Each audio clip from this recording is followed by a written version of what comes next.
ভারতবর্ষের যারা ওয়াকাফ উমুক তুমুক নিয়ে বক্তব্য দিচ্ছিল, আমার ভাষা খারাপ না, ক্ষোভ দুঃখ নিজে নিজেই বেরিয়ে যাচ্ছে।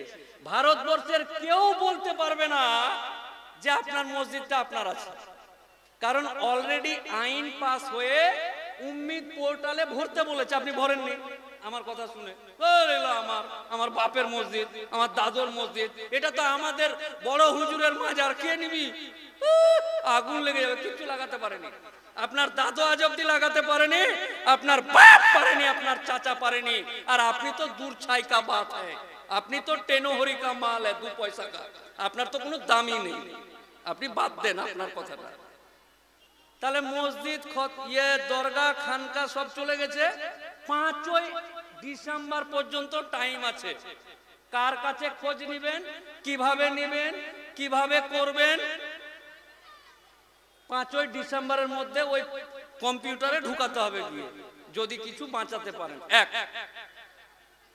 Number 2 SIR. এসআইআরে চিন্তার কোনো ব্যাপার নাই যে হাই হুতাশ করে মরে যেতে হবে। বাপরে, আমাকে দিলীপ ঘোষের কথাটা আমার মনে পড়ছে, 2 লাখ মারকে 2 কোটি লুঙ্গি বাহিনী কো ভাগা দেंगे। চিন্তিত হওয়ার ব্যাপার নাই, আমার তো বাপ দাদুর কাগজ নাই। এই যে মহিলাগুলো আমার পাশে যারা আছে, এর যখন মায়ের পেট থেকে হলো আকিকার সময় নাম হলো আকলেমা খাতুন, বিয়ে হলো আকলেমা বিবি বা বেগম। ওর স্বামী মরে গেল, আকলেমা বেওয়া। ওর স্বামী হজ করে আসলো, হাজিয়ান আকলেমা। তার মানে একটা আকলেমার 72টা নাম।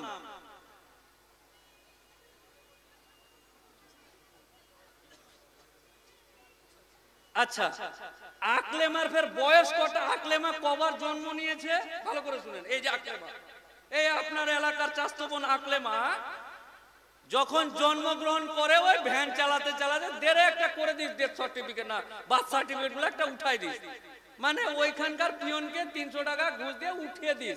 বেটি আমার জন্ম দিলাম আমি, বার্থ সার্টিফিকেট তৈরি করলো আপনার এলাকার পঞ্চায়েতের যে একটা দালাল ঘুরে বেড়ায় 300 টাকা নিয়ে। আকলেমার জায়গায় কাকলেমা, আকলেমাটা কাকলেমা হয়ে গেছে। 300 টাকার মাল তো, নিজে তো গিয়ে 2 দিন দাঁড়িয়ে থাকবেন না, এটা করে দিস। তো এই যে করে দিস, আকলেমাকে কাকলেমা করে দিয়েছে। দিয়ে আপনার বেটি জন্ম নিয়েছে শুক্রবার, বারবার জ্বালাচ্ছেন, ভুলে গেছে। ও রোববারের জন্মদিন দিয়ে বার হয়ে গেছে। এও বলো কিছু হবে না, যান, শুক্র আর রবি একই তো ব্যাপার, বুঝতে পারলেন না? ওই রকমই রট করে একটা জন্ম সার্টিফিকেট। 17 বছর মেয়ের বয়স হয়েছে, আপনার এলাকার সিভিক ভলেন্টিয়ার, ওর সাথে আপনার মেয়ের বিয়ে দিবেন। সিভিক ভলেন্টিয়ার বলছে যে এর তো 18 হয়নি, দৌড়ে নিয়ে চলে গেল আকলেমাকে মৌলভী সাহেবের বাড়ি, যে আইনত ব্যাপার নাই, আপনি একটা ওই গ্রামের যেগুলা হয় ওগুলা দিয়ে করে বয়সটাকে একটু বাড়িয়ে টাড়িয়ে 18 করে বিয়ে দিয়ে দেন। তাহলে 17 বছর আগে একবার আকলেমা জন্মগ্রহণ করলো, বিয়ের সময় আবার বাড়িয়ে দিলেন, 17টাকে 18 করে বিয়ে দিয়ে দিয়েছে। এইবার সিভিক ভলেন্টিয়ারের এই এলাকার নেতার সাথে চেন আছে। নেতা বলল যে এই এলাকাতে এসএসকে তে একটা চাকরি আছে, আকলেমার কাগজটি দে। তো আকলেমা তো বয়স কমিয়ে রেখেছে, 17, হিসাব মিলছে না, ওইখানে ফের বাড়িয়ে দিল। মানে বাপের জিনিস। আকলেমা রোববার আসলো, জন্ম নিল, ফের চলে গেল আকাশে। দিয়ে আকলেমা ফের মঙ্গলবার নেমে গেছে, ফের চলে গেছে, ভালো লাগছে না, ফের বুধবার চলে এসছে। মানে নিজের মতন ব্যাপার। আমার দাদুর নাম কাসিম উদ্দিন মন্ডল। আমার দাদুর নাম কি? কাসিম উদ্দিন মন্ডল। আমার বাপের নাম মোহাম্মদ মুস্তাক হোসেন, আমার নাম মোফাক্কেরুল ইসলাম। বাপের সম্পত্তি, দাদু ছিল মন্ডল, বাপ হয়ে গেল হোসেন, আমি হয়ে গেলাম ইসলাম। মানে আপনা আপনা কা বাত হ্যায়। মানে আমার বাপকে বললাম হোসেনটা ভালো লাগছে না, ইসলামটা দাও, তো মোফাক্কেরুল ইসলাম। আমার বেটার ফের রেখেছি খান। নিজেদের ব্যাপার, টাইটেল ফাইটেলের কোনো ব্যাপার না আর কি। তো এই করে মুসলিম সমাজের যে এত কাগজ ভুল আছে। আচ্ছা, এই এলাকার চাচি, এই যে মুরব্বী ইউসুফ হাজির যে বউ, সে তো 13 বছর বয়সে বিয়ে করে নিয়ে এসছে। আচ্ছা, ওই চাচির কি কাগজ আছে? কালকে যে বলবে 4 তারিখ থেকে শুরু, কালকে যে বলবে যে চাচি তোমার জন্ম সার্টিফিকেট দেবে, এলাপের কোন কথা, কোন কাগজ আছে চাচির? তো যে চাচিটা আপনার সংসারকে, আপনি তো 13 বছর বয়সে বিয়ে করে নিয়েছিলেন তাঁতিকে, সেই যুগে তো কম বয়সে বিয়ে করতেন। তো ওই যে নিজের পাঁজর রক্ত সব চুষে দিয়ে আপনার সংসারে ছেলে জন্ম দিয়ে মানুষ করলো, আজকে বিপদের দিনে আমার ওই চাচির জন্ম সার্টিফিকেট আছে?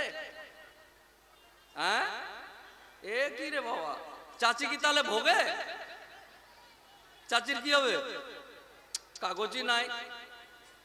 আল্লাহু আকবার। চাচি, ব্যাপারটা বুঝতে পারছেন না? তো এইরকম সিচুয়েশন যদি প্রত্যেকটা পুঙ্খানো আলোচনা করি, বাড়ি যেতে পারবেন না। ভাবেনি তো এগুলো নিয়ে? কখন ভেবেছেন এগুলা নিয়ে? 2 কাঠা হয়েছে, আর 1 কাঠা বাড়িয়ে 3.5 কাঠা কিভাবে করবেন এটা নিয়ে ব্যস্ত। আরে জমিটা কিনলে এই এলাকার পয়সাওয়ালা শিক্ষিত যুবক, আসাম কেউ যদি চেনে, আসাম আমাদের পড়োশী রাজ্য আসাম, এনআরসিতে নাম বাদ দিল। এনআরসিতে নাম বাদ চলে যাওয়ার পর ওই আসামের বাবাজি বৃদ্ধ মানুষগুলোকে, বয়স্ক মুরব্বীদেরকে ধরে, তুই মনে হয় কম বয়সে বিয়ে করেছিলি, চল কাগজপত্র থানায়। এনআরসি হয়ে গেল, একবার দগ্ধে দিল, দগ্ধানোর পর বুড়া বয়স্ক লোকগুলোকে জেল খাটিয়েছে। কেন? না তো কম বয়সে বিয়ে করেছে। আচ্ছা, আমার চাচা বলতে পারবে, চাচার বেটা এখন বড় হয়ে 3টা ছেলের বাপ, আমার চাচা সেই যুগে 13 বছর 14 বছরের মেয়েকে বিয়ে করেছে কেন? এটা বলে আসামের সরকার জেল খাটিয়েছে। জানেন না? জানার দরকারও নাই এগুলা। হ্যাঁ, কি হবে এগুলা জেনে? ওই রাজ্যে हो रहा है, ওই রাজ্যে हो रहा है, यहाँ में क्या है? ठीक है। এবার এটা চলে গেল আসামে। এখন আসামের যে এলাকাগুলোতে মুসলমানের এলাকা, সেই এলাকাগুলোতে ঘুঘু নাচছে। আজকে যেরকম আপনারা এখানে বসে আছেন, এখানে নাই, গিলি গিলি গিলি গিলি চু, আগড়া ডাগড়া ডাগড়া ডুগড়ু ডু, শেষ নাই। কই রে ভাই মানুষটি? নাই। তো এরকম আগড়া ডুগড়ি ডুগড়ি ডুগড়ি করে শেষ। কি এই যে আগড়া ডুগড়ি, এটা হচ্ছে কাগজপত্রর মারপ্যাঁচ। আপনি মানুষটা বেঁচে আছেন, আপনার শরীর আছে, হাত আছে, চোখ আছে, পা আছে, আপনি নেই, আপনি বেনামি মানুষ। আহা, ভয় খাওয়াচ্ছি না, বাস্তব হয়েছে। যদি এই এলাকার কোনো মানুষ আসামে যায়, গুয়াহাটিতে যায়, শিলচরে যায়, গোয়ালপাড়াতে যায়, তাহলে এগুলো বুঝতে পারবে। এখান থেকে তো মনে হবে যে লোকটা মনে হয় ভয় খাওয়াতে এসছে। না, অত টাইম আছে উকিল বাবুদের কাছে, উকিল বাবু কোর্টে গেলে প্রচুর ইনকাম, আর এখানে এসে বলতে হচ্ছে। এই গেল আসামের একের পর এক ধ্বংসলীলা। তাহলে আমাদের কি কিছু হবে নাকি? না, আমাদের কি হবে? আমাদের ফেরেশতা আছে, আসবে মিটিয়ে নিবে ব্যাপারটা।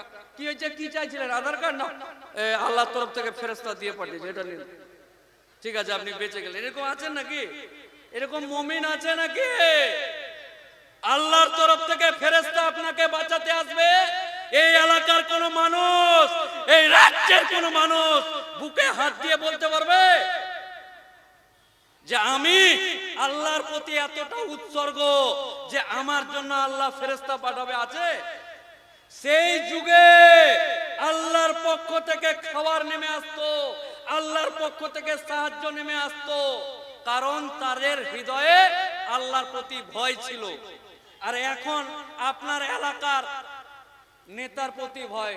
উকিল সাহেব এখানে এটা বলবেন না, একটু দেখবেন ব্যাপারটা, উকিল সাহেব এটা করবেন না, মানে আপনার ওই দিককার ভয়টা নাই। এখানে জালসা করে কার বিরুদ্ধে বলবেন আর কার বিরুদ্ধে বলবেন না, আগেই বক্তার কানে দিয়ে দিতে হচ্ছে, এত ভয়।